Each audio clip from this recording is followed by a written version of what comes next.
Have you ever tried this?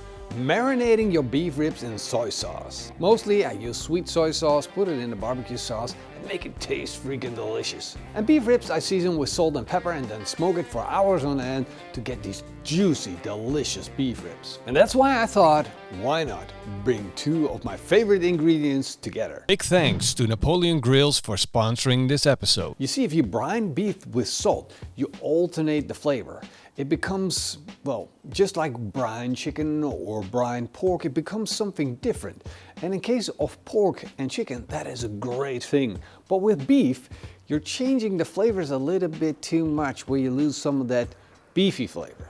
So normally I would just skip that part. However, since we're going to bring these two together, I thought, why not go all in? Why not just accept the fact that the soy sauce is going to take away some of the flavor of the beef and replace it with a beautiful soy flavor.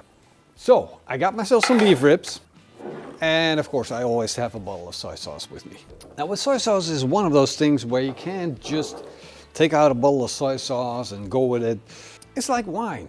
If you buy crap, it's going to taste like crap. If you buy something beautiful, it's going to taste delicious. I like to use this brand. There are many brands that are really good and will deliver good quality for you.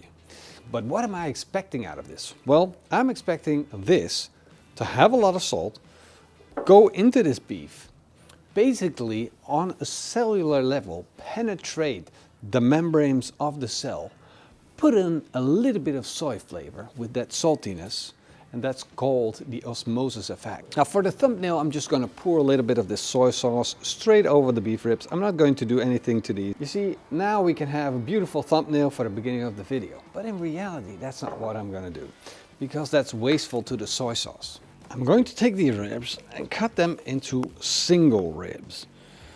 That's going to help with the cooking process later on, I should say tomorrow. Because this is going to be a 24-hour marinade. Boy, that looks good. Man. Of course, we could just eat these together today. Just let me know. Should we eat them today? Should we just smoke them, eat them? So these are going to go in the plastic bag. There we go. First, I'm going to put the soy sauce that I poured over it in. There we go. And then I'm going to add some more.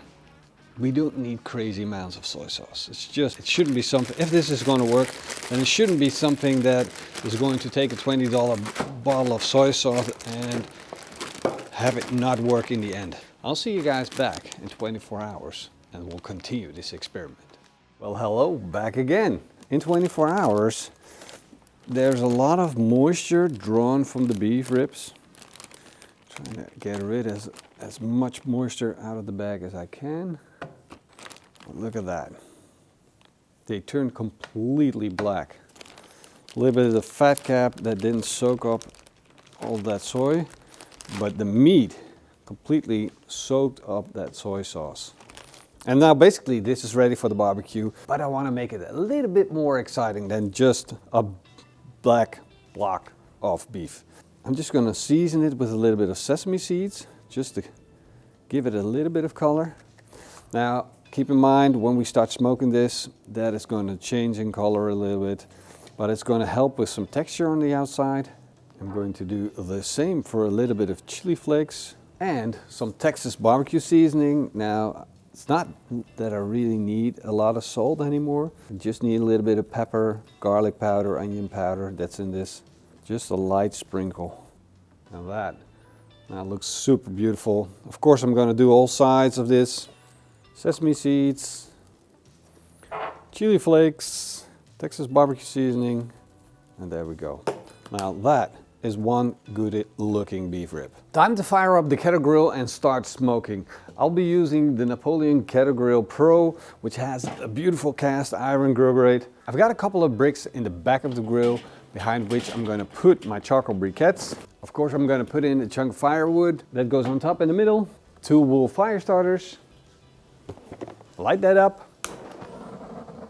I have the bottom vent all the way open for a maximum amount of airflow. So first I need the briquettes to get lit up. Then I can put the grill grates back in, put on the beef ribs, and dial in the temperature of the barbecue at around 120 degrees Celsius, which is about 240 degrees Fahrenheit. I got my top vent all the way open. I got my bottom vent set to the first position. And now all I gotta do is just wait until the temperature is exactly where I need it to be. And then I dial it in with the top vent, slowing it down a little bit. And then it just runs for hours and hours. Of course, I keep my eye on it just to make sure the temperature doesn't fluctuate. You can have a gust of wind, a sudden drop in temperature from the outside, or some drippings of fat that is going to cause a little bit of flare-ups, heating up your barbecue quickly. So always stay in control. It sounds like an easy job, and it really is. So in the meantime, you have no excuse not to make this barbecue sauce.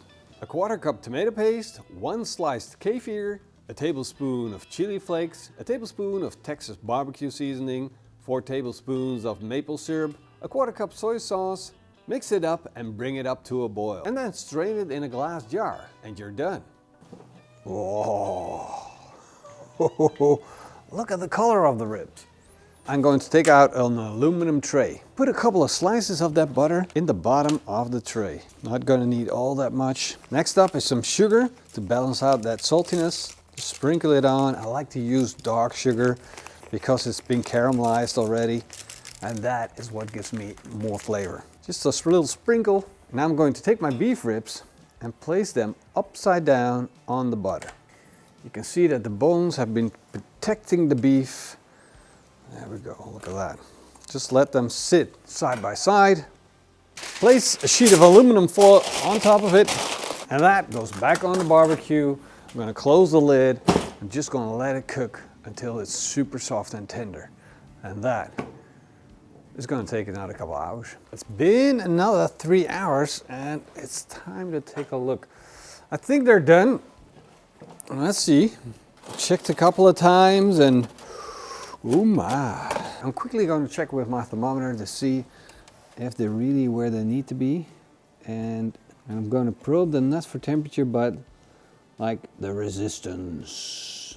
There's not much resistance there, but they're still on the bone. Some are a little firmer than others, but that's fine, because the last part of the cook is going to be with the glaze on. Man, this looks so ridiculously good. I can't start to explain how good this looks.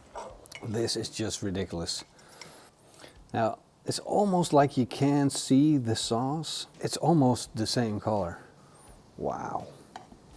A little bit more glaze. Madness. I'm thinking this soy sauce thing might be a really good idea. These are gonna go back on the barbecue. Last bit of cook, and to get that glaze nice and sticky. I don't need it to stick on my hands too much. I need it to stick on the meat. There we go. Close the lid. I'm thinking this is gonna take another 15 minutes or so for it to be perfectly done. And then, yes! All right, this is it. I'm taking one off, just to show you guys. I have a strict policy where we have to wait 2 hours for everything to be done. Normally I follow that rule to the teeth. But this one is so tender and juicy. And this is the smaller one of the bunch, so it's basically run ahead. And I can't bear the thought of this just being overcooked by resting it some more. I just want to show you guys how good it is.